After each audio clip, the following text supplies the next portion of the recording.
So it's now 12 o'clock. So we're going to begin long-term care planning. Let's define what long-term care planning is. Long-term care planning is custodial care. That's you're unable to walk, you're unable to bathe yourself, you're unable to feed yourself, you're unable to take your medicine yourself, you're unable to toilet yourself, shower yourself. These are custodial care things, and medical insurance does not cover these.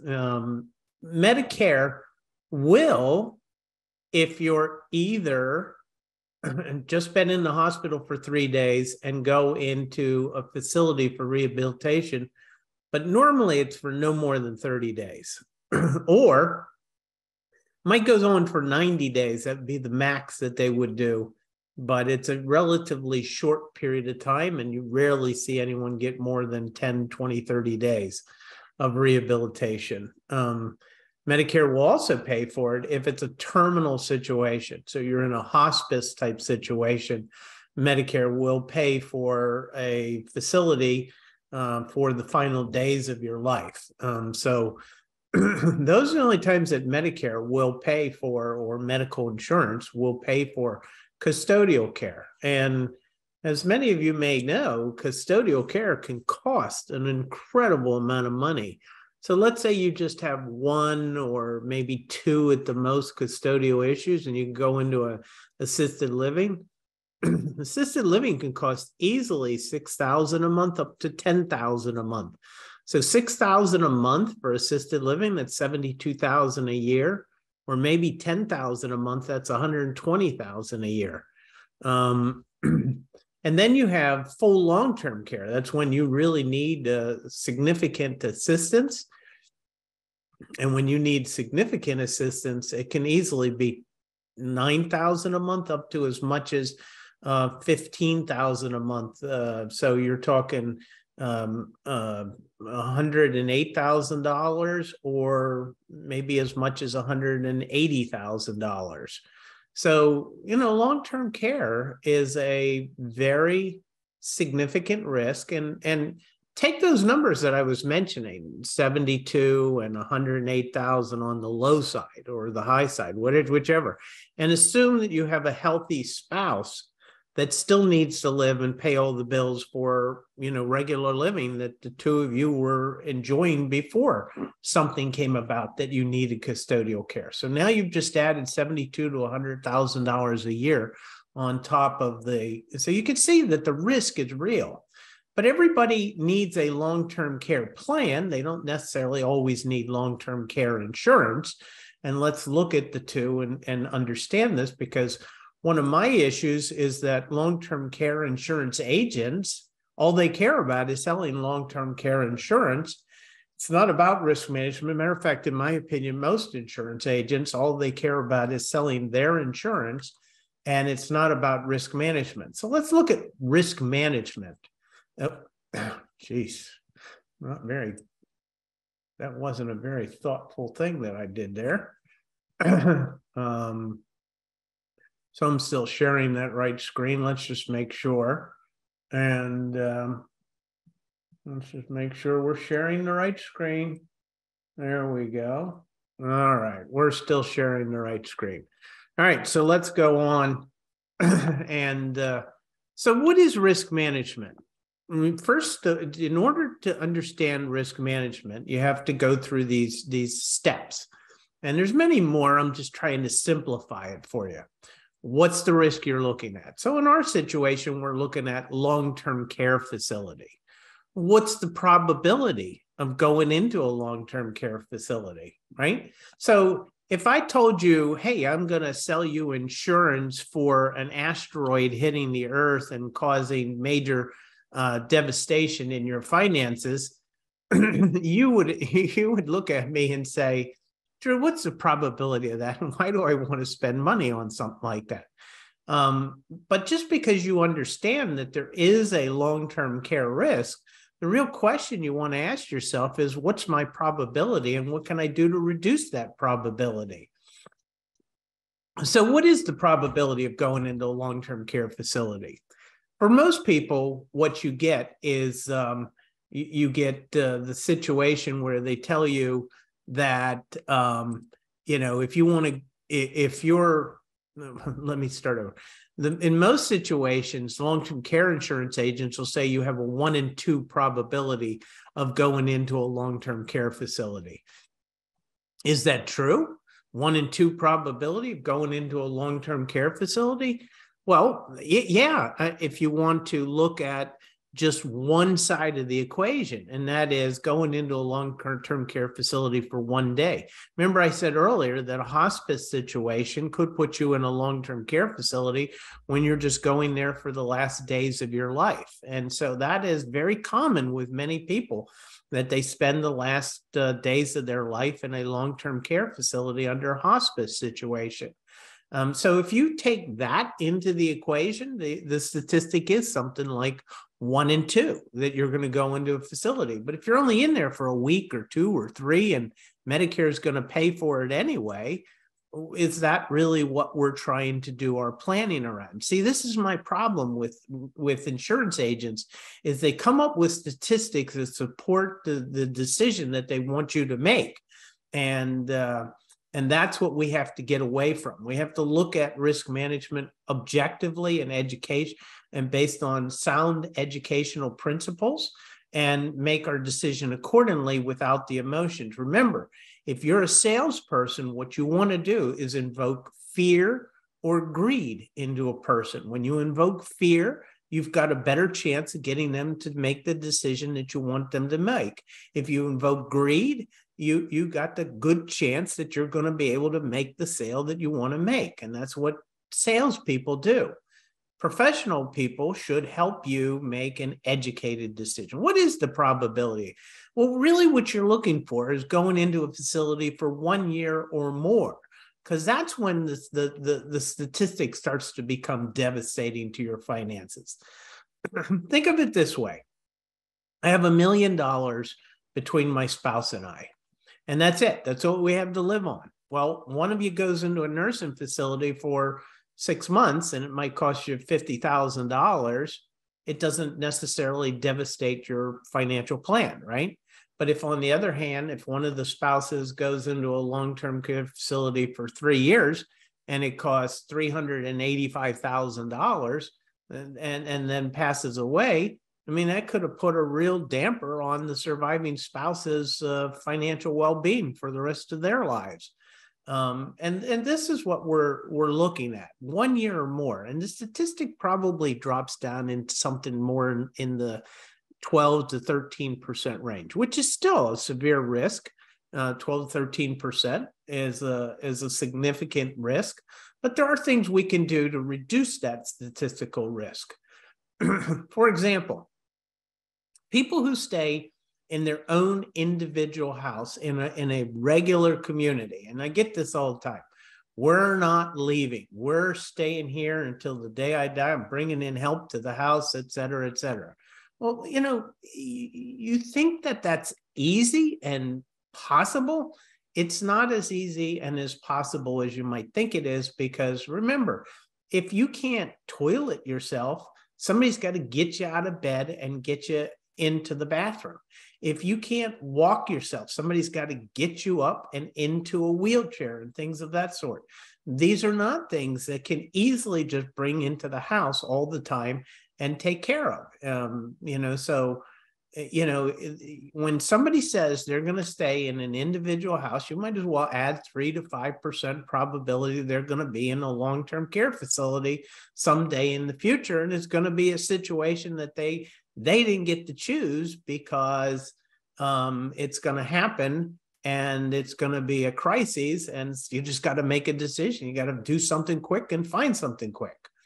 People that move into retirement communities that they have all these facilities built into them, if something starts to go wrong, they're going to go into that community's facility. And so, but when you think about a lot of retirement communities, do so many things for you that you probably can stay in your own home and your own room independent for much longer than you could if you were trying to stay in an individual house. I had a client who was macular degeneration that she needed a magnifying glass that was the size of, a lighthouse,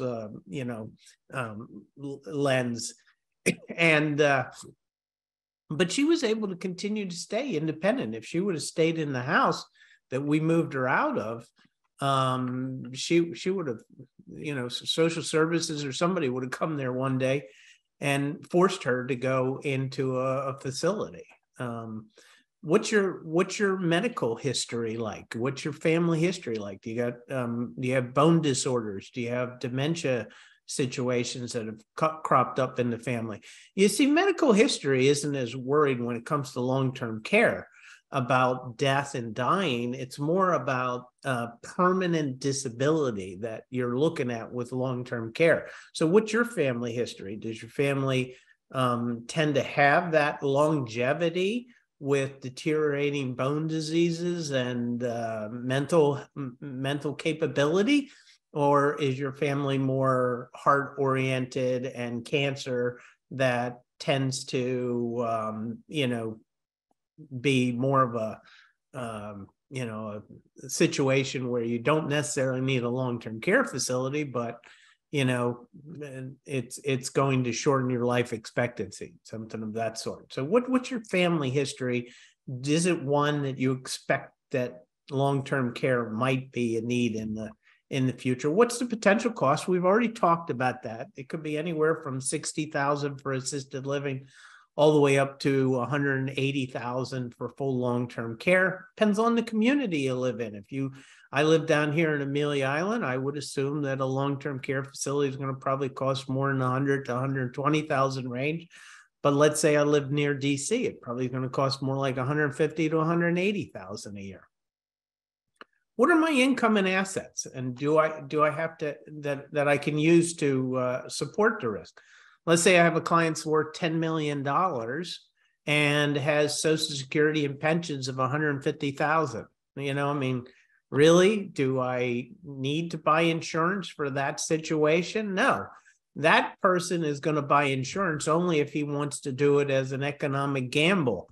In other words, he or she wants to pay the money for the insurance, saying that, look, if this happens, I'm going to get reimbursed that money, and I'm not going to deteriorate any of my net worth. And there's it's basically an economic gamble. But that type of person doesn't need to worry about long-term care.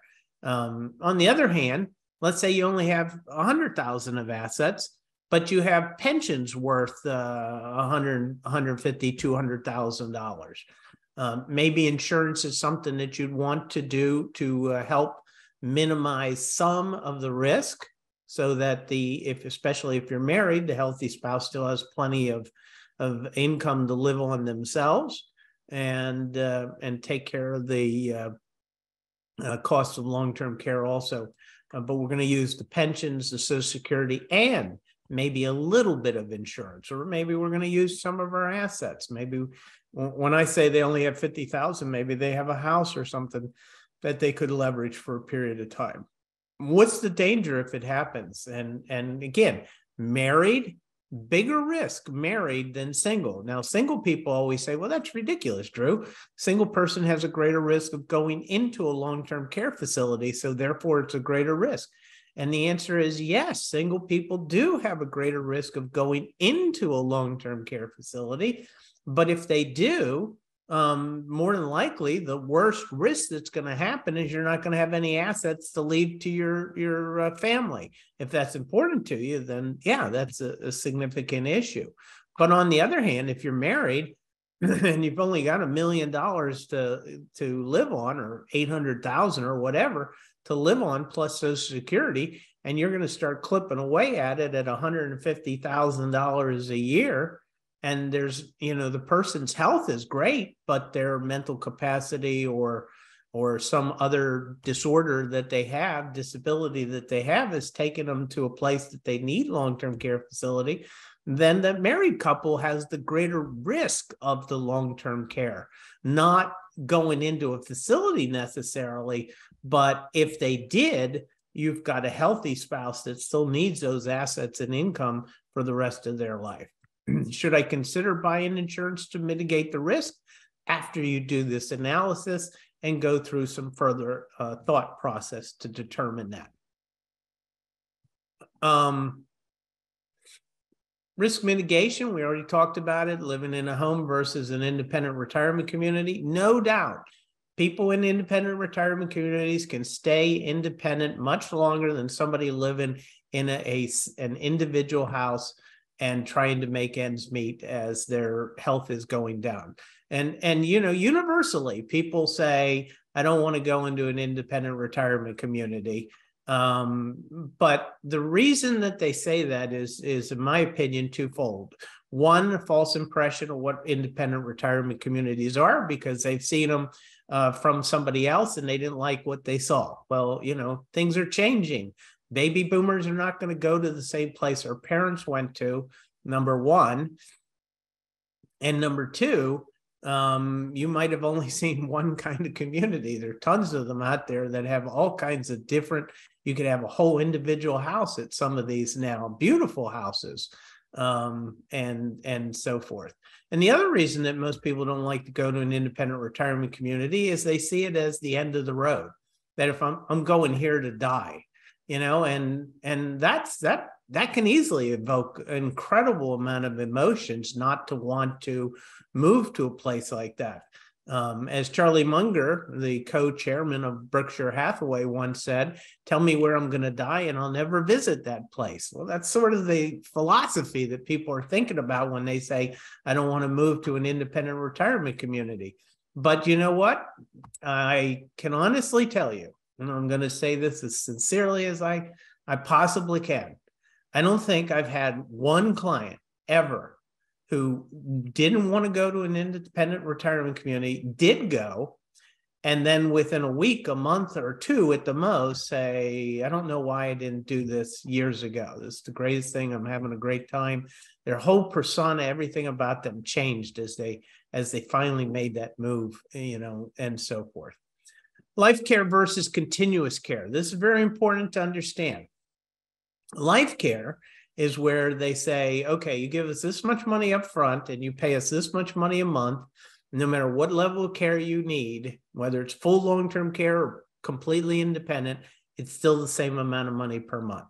I mean, if you think about that, life care just built the long-term care risk into the facility. So if they say it's $7,000 a month for our life care facility, whether you're independent or in full long-term care, all you have to do is say, yeah, I can afford $7,000 a month. It's fine. And boom, then your risk of long-term care is fully covered under that life care facility. Continuous care, this is more like Charlestown and Oakcrest in Maryland. If I don't know where you are, but you know, in Maryland, where a lot of our client base is from, are familiar with these names. These are continuous care communities. And in those, you pay $3,000 a month when you're independent. You pay $7,000 a month if you're assisted living. You pay $14,000 a month when you're long-term care. Now, the problem with continuous care communities is you sign off on a waiver that says, I won't impoverish myself to get the federal government to help pay for my long-term care through Medicaid. And once you do that, you lose the opportunity to do that kind of planning unless the spouse that needs the care were to, or the husband and wife were to leave the community that they live in order to get that Medicaid. And we're going to talk about Medicaid later. Staying active and healthy is obviously a great thing, but you know, no matter how healthy and active you stay, it's been proven beyond time.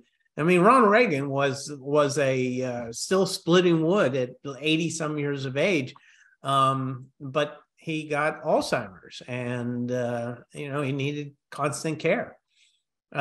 Staying engaged in relationship is probably the most positive thing that people can do to mitigate their risk of going into a long-term care facility.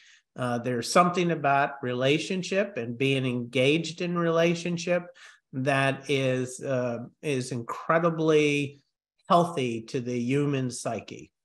and living with or near caregivers. My mother lives near my sister because she knew my sister would be the main caregiver of the family. But don't assume that females, daughters, are always the caregivers of the family. That's a misnomer for sure, because some of the greatest caregivers I've ever experienced have been the sons. My sister is by far probably the greatest caregiver I've ever seen, but I've seen unbelievable, acts of dedication and devotion by sons. It's an individual by individual situation. It's not a gender thing. It's an individual by individual. My mother was smart not choosing my brothers and I as her caregiver. I take great care of her finances, but if I had to day and day, she had to count on me to take care of taking her to the doctors and doing this and doing that. I would be a woefully incompetent son in that regard. Virtual care versus in-home care. This is a new trend that you're going to start seeing in long-term care, where communities are going to be, like 5-mile areas are going to be covered by virtual care if somebody wants to hire them. And what is virtual care? Well, basically what they do, instead of bringing you into a facility, they'll put you on a virtual situation where they put cameras and audio machines into your home. And within minutes of any situation and regular on a daily basis, they come to your house and they help you with this and they help you with that on a regular schedule. But also they have these monitors there, and within minutes somebody can be there to help if help is necessary. Now, you're going to have to live near one of these virtual care facilities, and right now there are not a lot of them around, but it is a trend you're going to see happen. But let's say you did in-home care. Let's say you bring people in. Number one, in-home care. You ready for this? If you needed it 24 hours, in-home care minimum is $180,000, and the typical is $250,000 a year. That's what I've experienced. That's what I've seen. If you want a round-the-clock person, it can easily be $200,000 to $250,000 a year, and you have a workers' comp risk. What is a workers' comp risk? Well, you bring Jane into your house, and she's going to help take care of you in-home care. And so let's say Jane comes for a period of time, and Joe comes later, and then Millie comes later, and so forth. And one of those people gets hurt trying to transport you or do whatever the case may be and gets hurt. They would have a workers' comp case against you unless you hired them from a company who provided them and was carrying all the workers' comp on them. But that's not the normal way most people do in-home care. They hire an individual to come to their house and take care of them.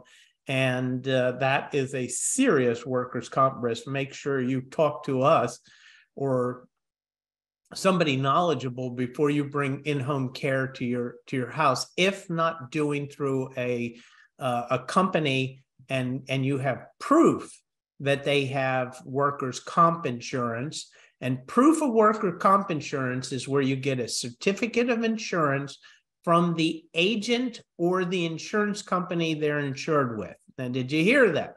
You don't accept a piece of paper from the company you're hiring. So you hire a company to come cut your tree down in your backyard. You hire a company to come in and provide in-home care. You hire a company to do cleaning in your house or whatever. And you say, give me a certificate of insurance proving that you're carrying workers' comp and other insurances.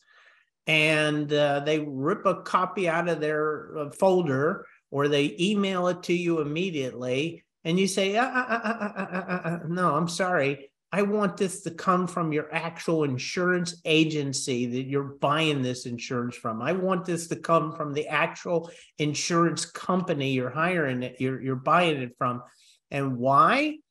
The reason is because when you get a certificate of insurance from the agent or the company, If they are not paying their premiums either now or in the future, they must tell you. So I get a certificate of insurance from my house cleaning company, and I get the agent to send it to me. And 4 months later, the company stops paying its premium, and their policy is going to be canceled. The agency has an obligation to send me a notice saying, hey, you got a certificate of insurance recently from XYZ cleaning company, and we're letting you know that they're not paying their premiums, and we're going to cancel the policy. Yeah. That's why you get it from the agent or the company. Medical history, bone disorders, memory issues. We already talked about it. Cancer and heart issues aren't the big thing. Parkinson's and MS, those are big things. If you have a history of that, I have somewhat of a history of Parkinson's in my grandfather and my father to some degree. It wasn't as severe as some Parkinson's can be, but it is a family history that I have to be cognizant of. Memory issues, bone disorders. I didn't put it on here, but diabetes is one that easily can be a long-term care risk, because diabetes will kill you over a long period of time, but easily it can be incredibly disabling if you're not careful about how you handle your disability. Government assistance. Can you get government assistance? Yes, you can, but you have to do it wisely. You can give away your assets, but you have a 5-year look back. So you always have to be careful, knowing that there is a 5-year look back. But now married couples have a unique situation, okay? Let me explain this, okay? You have a married couple, and let's say the husband's going to need long-term care, and the husband's Social Security is $4,000 a month, and the spouse's Social Security is $3,000 a month, and neither have a pension, but $4,000 for the one that needs long-term care, $3,000 for the healthy one. We call that the community spouse. Now, the husband has $500,000 of assets in his name, and the community spouse has, or the wife in this situation, has $300,000 of assets in her name, right? So in order to get approved for Medicaid as a married couple, what's going to happen is we're going to take the $500,000 of assets in the husband's name and move them over to the spouse, the wife's name. Now, if those assets were taxable, we'd have to take them out, pay taxes on them, and give them to the wife, right? Now the wife has all those assets. Now what the wife's going to do with all those assets is she's going to buy an annuity, and that annuity is going to provide income to her and her alone for maybe 3 years, okay? Maybe 2 years, 2 or 3 years. Why is that important? Because a married couple is the income that is being received by the community spouse is not counted by Medicaid. So think about it. If I get the assets out of the husband's name, knowing that Medicaid's going to take his $4,000 a month in Social Security, if I get the assets out of the husband's name and I move them over to the wife, and the wife then buys an income stream, an annuity for 2 or 3 years, they can go to Medicaid and say, all I have is this income from this annuity and Social Security. Those are the only assets I have. Oh yeah, I have a house and a car, but I can keep those, right? Those are excluded assets. And Medicaid will say, yep, you're fully good. We're going to take his income and we'll pay the rest of the bills from that point on. So make sure that if you're thinking of this strategy, you can get it, but there's a lot of things you have to think about. Don't count on government assistance as your main situation unless in the future you get to there and it's the only option we have left. So Medicaid trust, you're going to get a lot of attorneys going around selling Medicaid trust to people. Make sure you understand what the heck a Medicaid trust is Basically, you put your money in there as if it's your children's money, and you got 5 years. You got to wait until you can go to Medicaid and ask to them to pay your bills. Well, you know what?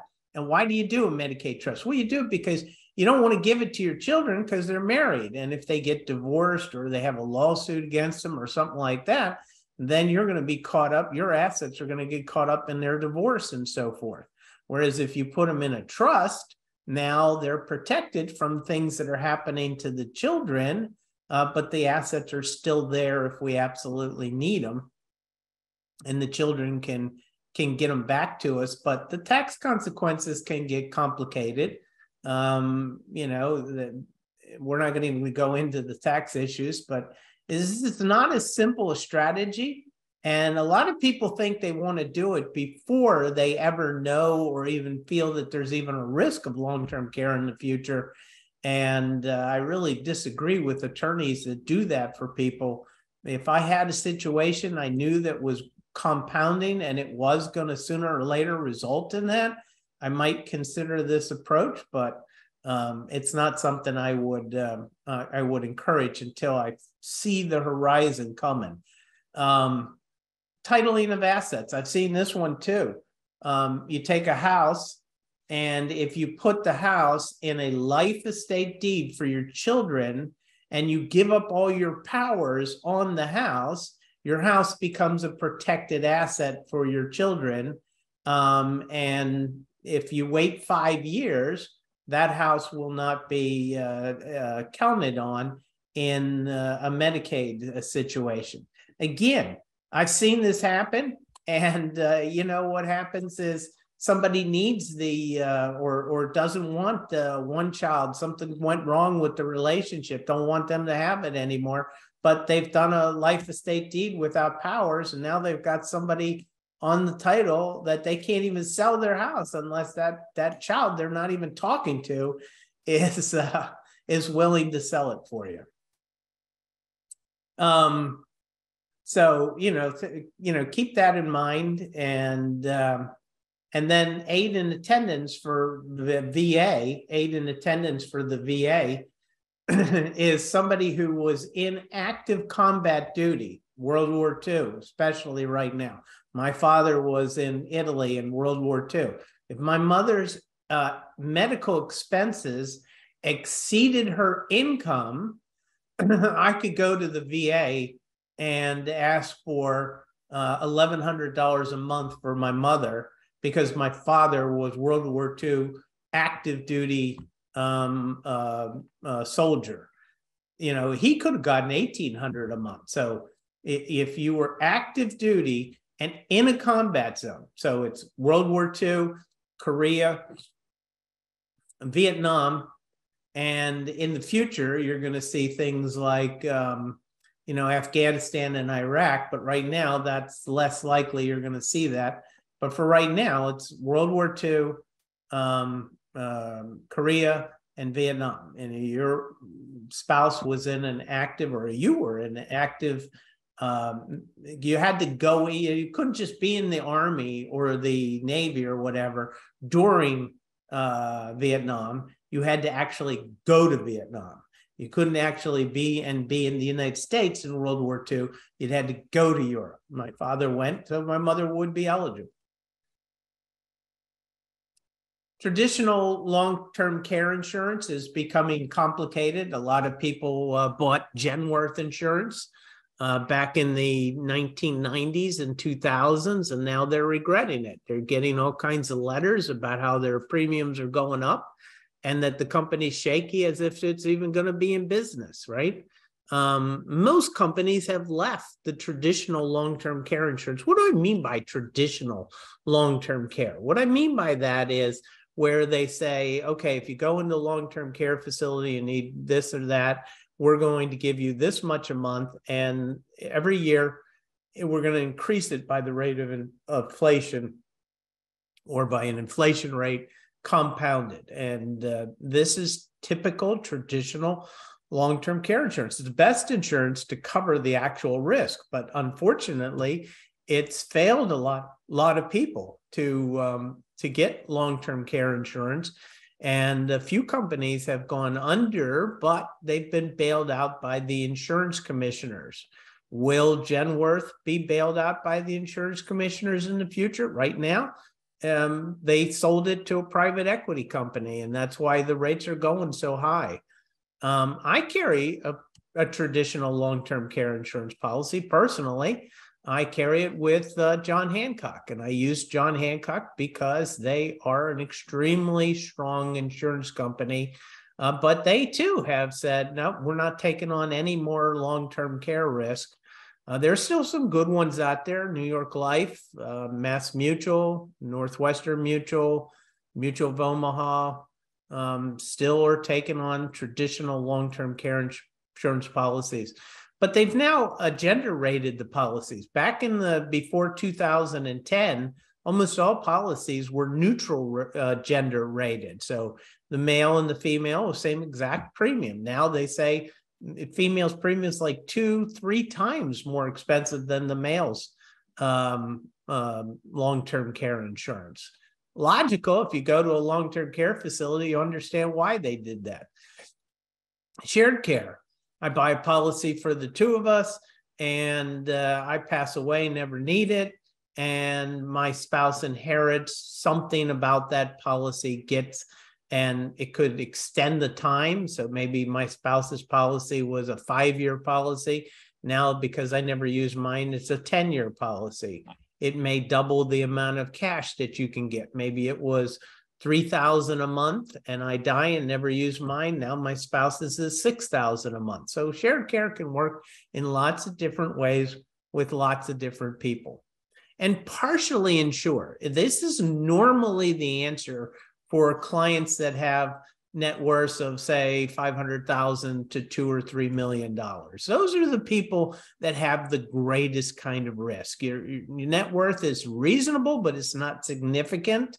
That if you went into a long-term care facility, it could really take a big hunk of assets away from the community spouse. And so because we have Social Security, because we have income and return on the assets, a lot of times we can just partially insure. We can say, okay, the risk is $125,000 a year. We think the risk is reasonable in your situation. Let's partially insure. Let's insure the first 50 or 60,000, and we'll use income and assets to insure the rest of it. Risk of carriers, we already talked about that. You have to really be thoughtful now about what carriers you're going to use and make sure that you're confident they're going to be in business for the long term. Now, you have this new thing called hybrid life long-term care policies, and this is the big rage amongst long-term care insurance agents. Again, you have to think about what a salesperson thinks about. What does a salesperson think about? And I'll tell you, because I was trained in this back in the 80s and the 90s. I was taught how to be a salesperson, not a financial advisor. I learned that my own, time and expense. And, certainly wasn't from the companies I was with back in the 80s and the 90s. But what they taught you in sales is always this: overcome objections. Overcome objections. And if somebody says, I don't want to buy long-term care, what if I never need it? Well, what's the objection there? The objection is you spend all this money for long-term care, and at the end, you never use it, and boom, all that money's gone. So they come up with hybrid life insurance policies, and they say, okay, look here. You pay this money into this policy. If you go into long-term care, we're going to give you some long-term care benefits.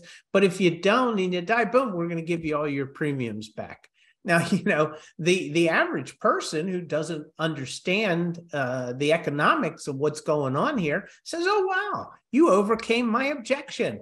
I'm going to buy that policy. And salespeople know this.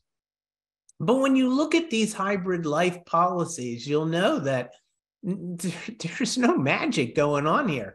You're just paying a lot more money out for the insurance, or you're paying out the same amount of money, but you're getting a lot less long-term care insurance that really isn't going to protect the risk in the long run.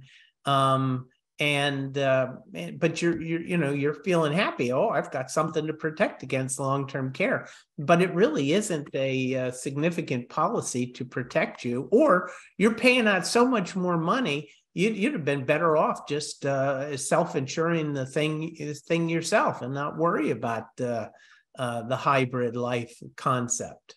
Also now, I used to say you'd be 55, 50 to 55, and that's when you wanted to really start looking at whether you're going to buy long-term care to insure this risk. I'm now saying 45 to 55. This situation, it has experienced some very difficult underwriting issues. What do I mean? And that is that they thought that this was the way long-term care was going to work out in the long run, and they were totally wrong. The underwriters, the actuaries, assumed that most policies were going to be canceled ever before they were collected upon. Nothing could be further from the truth. 90-some% of long-term care policies are kept to death, and they thought less than 30% were going to be kept. And the industry is in a metamorphosis, and they're looking for people to insure at even younger ages so they have more time to build up the cash to be ready for the long-term care situation. And I've said many times, people look at me funny when I do this, and I say you should not, if you're doing long-term care planning, you should not do it with a long-term care insurance agent. Why? Because their objective is to sell. Their objective is to elicit fear and greed in you. They're going to use statistics that are true but misleading for the risk management analysis to elicit action out of you. And they're going to tell you stories that are some of the scariest stories you'll ever hear.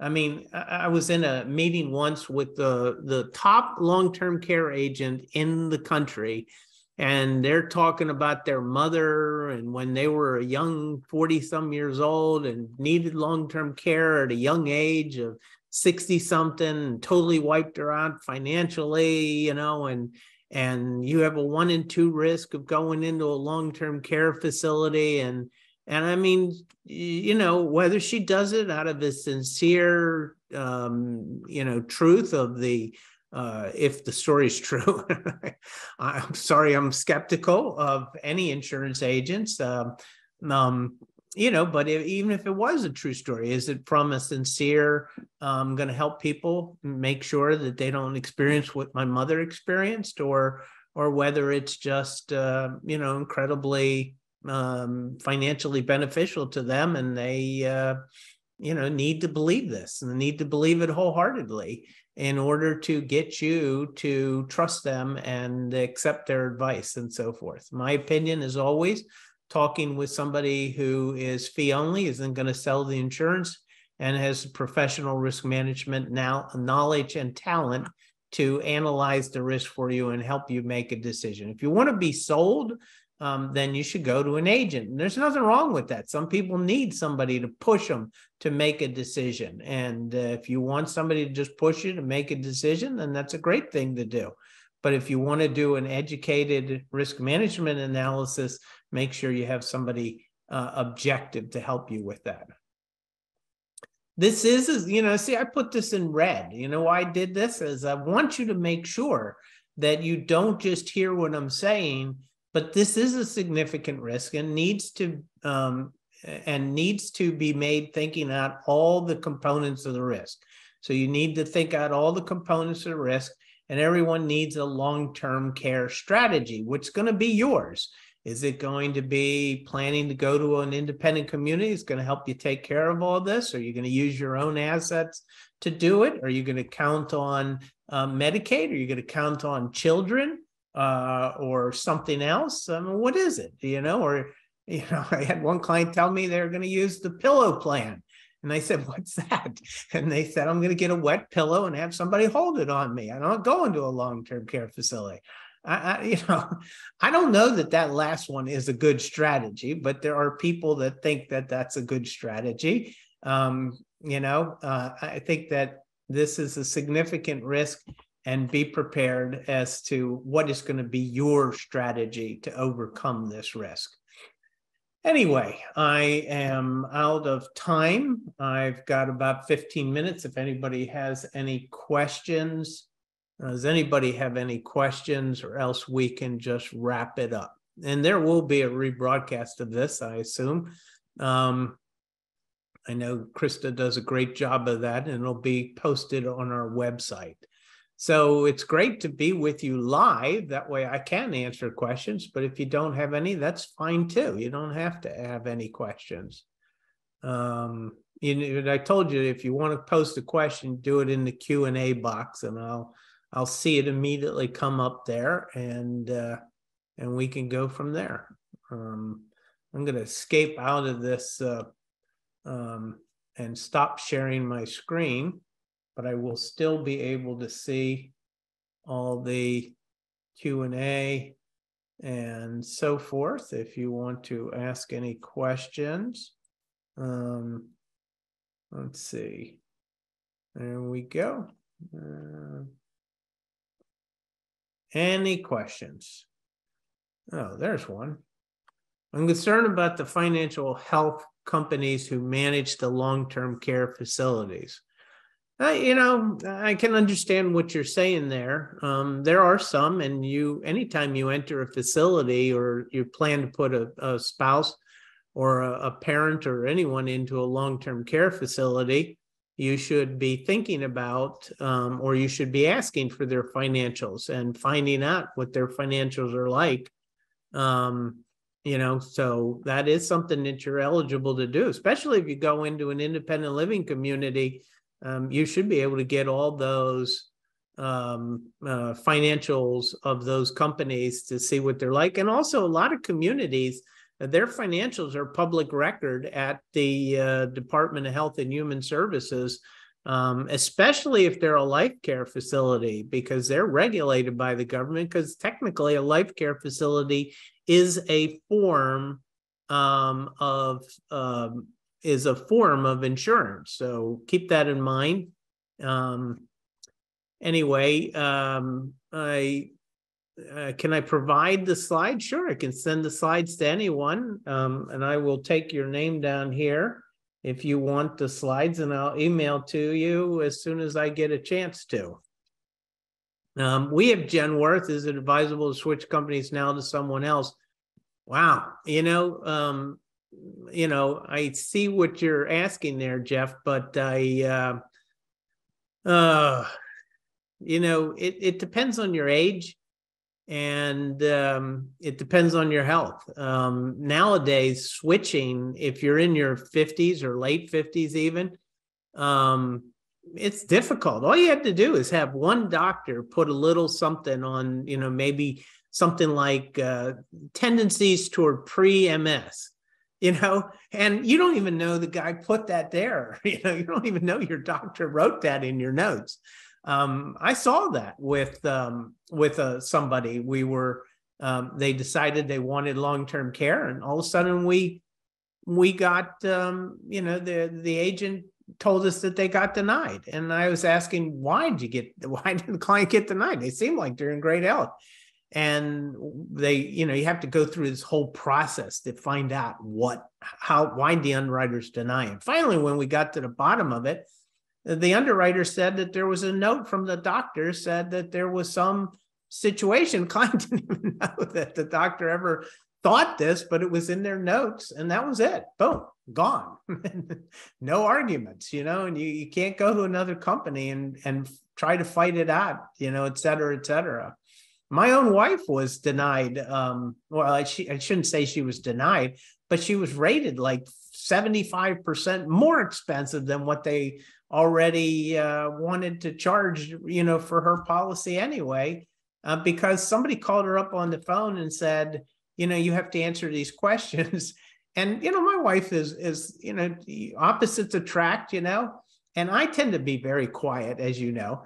Well, she tends to be more quiet than I am. And somebody's sitting there challenging her and questioning her on the phone, and she's trying in the quick time in the phone to answer these questions, and she didn't do it the way they wanted.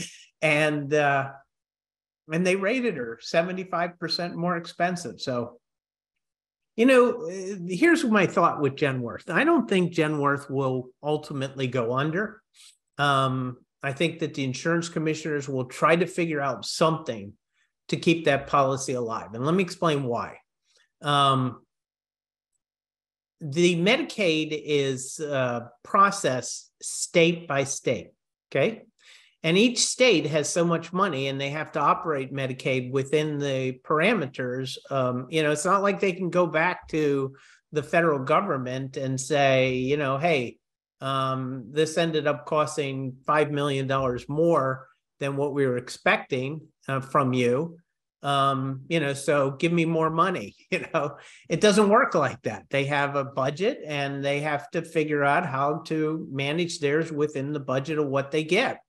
And one of the things that the states want is they want people to buy long-term care insurance.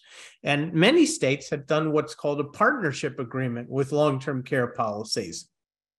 And a partnership agreement means that if you carry a long-term care policy that pays out $800,000, they'll let your children keep $800,000 because you bought a policy. And so the states do all these things to encourage long-term care insurance purchases. They are not going to allow something to happen to discourage and destroy all the good they're trying to do to encourage people to buy it. And Genworth to go under would be enough to bring the long-term care insurance industry to its knees, because people hear about that they went under and people lost all the money they put in there. They will absolutely shut that purchasing of policies down. And the insurance commissioners know that. And I think they'll do everything possible to make sure that doesn't happen. That's what they did with Conseco when they went under almost back in 2007, I think it was, 2008. They formed SHIP, Senior Health Insurance Program. Anyway, if you can switch, maybe it's a good thing that you would consider it. You just get in touch with your advisor in the company and see if we can do it. See if you're medically able to and it's worthwhile. Can a traditional IRA pay for long-term care in a tax-advantaged way? Can long-term care expenses be deducted as medical expenses, given that it's exceed 10% AGI hurdle? Well, remember, their hurdle in AGI, I believe, is back down to 7.5%, right? It went to 10, then they did away with it, and then they brought it back. And, I think they're back down to the 7.5% hurdle now. It's hard for me to keep all these things in my head. But yes, long-term care expenses are 100% deductible. So if you're putting out $150,000 a year, you can take $150,000 probably or close to it out of an IRA and pay those long-term care expenses completely tax-free. As a matter of fact, what we do a lot of times when we know a client is paying long-term care facility charges out of their own pocket without insurance, depending on how they're doing it, we're going to convert that amount of IRA money over to Roth, because we know that these medical expenses are going to eat all the taxation of that money up. We have to be very careful about that because you got other issues like IRMA surcharges on your Medicare Part B premium. But yeah, that's a strategy we're thinking about. The main question you have to ask yourself, Chris, is do I have enough assets in my IRA to be able to cover it? And still, if one spouse goes into a facility for 2, 3, 4, 5 years, will my community spouse, the healthy spouse, be able to continue to live for another 5, 10, 15, 20 years even possibly? I have a client right now who's in their late 70s, early 80s, and the spouse is in a facility and is costing a fair amount of money. And he could easily have another 10, 15 years of his life to go, despite the medical situation with his wife. You have to just think about that. The anonymous attendee. So, Mr. Anonymous, what happens to my 92-year-old parent who's in assisted living with severe memory issues, all assets run out in February, assisted living will not accept Medicaid, and I have not been able to get a level of care to qualify for long-term care as yet. Getting qualified for Medicaid financially is not a problem. What should I do? Very tough question. Assisted living is not Medicaid eligible. It's got to be a long-term care facility.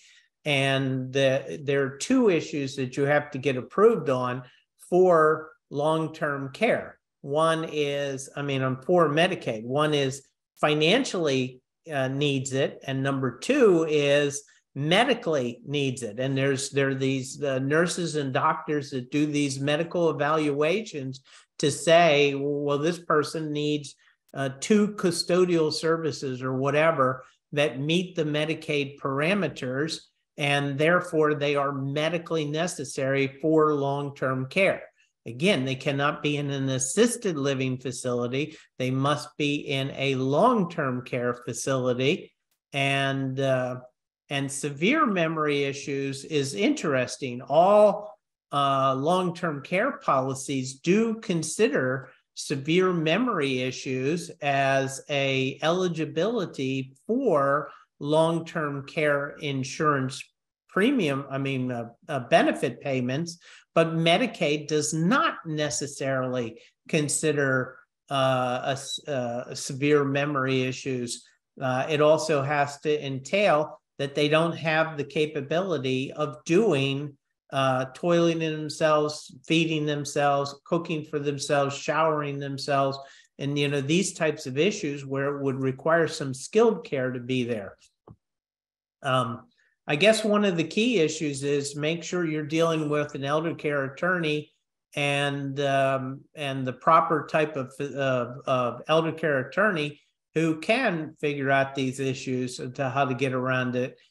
If your assets do run out in February, some communities have benevolence funds where they'll continue to care for your spouse or your parent, but that's not always the case. Even though they ran out of money, a lot of times they'll say that you're just going to have to take them to your house and care for them. And then what you really want to look for, if you do have to take them back to your home, is if they have a medical issue that requires them to go into a hospital, make sure they always stay in that hospital 3 full days, that they're admitted into the hospital for 3 full days. At the end of those 3 days, insist that the doctor assign them to rehabilitation. And then once you get to that, that's when a long-term care, an elder care attorney can really flip that situation around and get them approved for Medicaid. So I understand what you're talking about with, you got to get approved for Medicaid. It's the medical and the financial. The financial is easy to do. The medical one, you have to make sure you have the right assessors doing it and the right elder care attorneys that you're working with.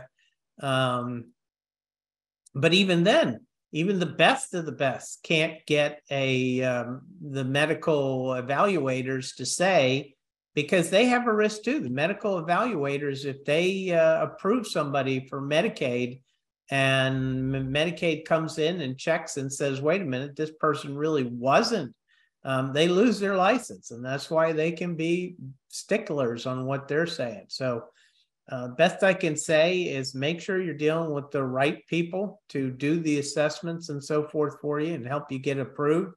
And if not, if you have to take them home, if they need medical assistance at a hospital, make sure they're admitted and stay for 3 days and then move them into a rehab center where it can be a lot easier, I should say, to get that person approved for long-term Medicaid assistance.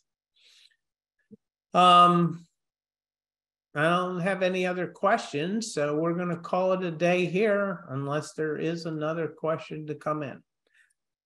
I appreciate your time. I really always enjoy being with you in person. But if you do have any other questions, let me know. Bye.